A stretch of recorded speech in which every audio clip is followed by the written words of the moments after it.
The ministry has fallen. They are here. While this Quibbler reporter has a number of new news updates to deliver, for the first 3 weeks of the new reign of Voldemort has been unprecedented in the swiftness in which he has been capable of apparating former Death Eaters into buildings and ministries of magic, educational buildings, as well as businesses across the nation in order to continue to move forward his pure blood overall decrees. The 900-page prophecy that the new ministry of Death Eaters continues to fall can be easily summed up in their new slogan: "No pure-blood man can live while any other survives." Voldemort, Dementors, and a number of his Death Eaters have paused their reign of terror the last 3 weeks to go to the National Quidditch Championship today. Although for the last 5 years, the Quidditch pitch has been magically emblazoned with the words "Magic for All," the spell has been removed, and the words "Pure Blood Love Wins" have taken their place.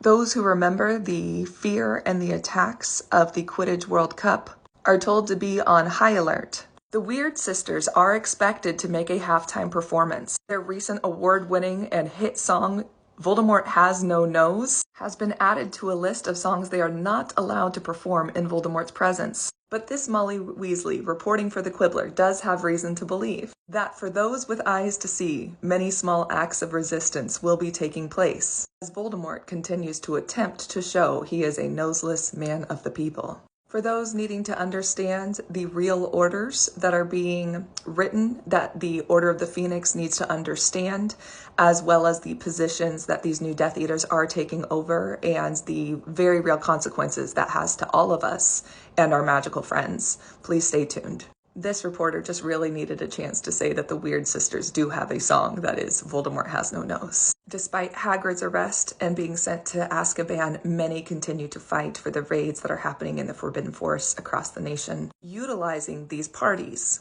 these Quidditch watch parties, as opportunities to have conversations with those magical in your community that may be directly impacted by these pure blood decrees, is one of the many ways that these rooms of requirements have been built throughout history. Expect lots of crafting and crocheting parties, baking and food prepping parties to also begin to pop up alongside things like these Quidditch watch parties. Take this time today to move this off of platform 9 3/4 and into real rooms of requirement in your local area with trusted friends who still believe in magic for all.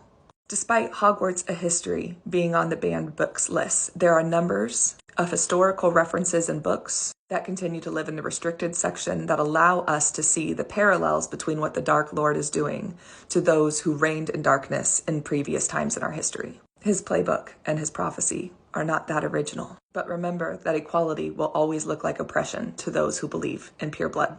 Rights and ways of life above all others. Use today to gather. Find out what kinds of magic safe people in your community practice, who has access to wands, invisibility cloaks, greenhouses, as well as libraries during these dark times. Remember, many have already been stripped of the right to do magic, so those with wands must lead from the front. Lumos. Our lights are being looked for.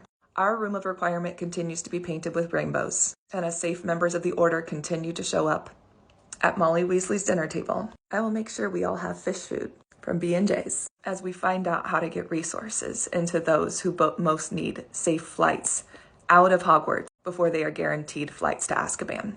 Hogwarts is our home. We defend our friends. Wands up, backs together, we don't break ranks. The ministry has fallen.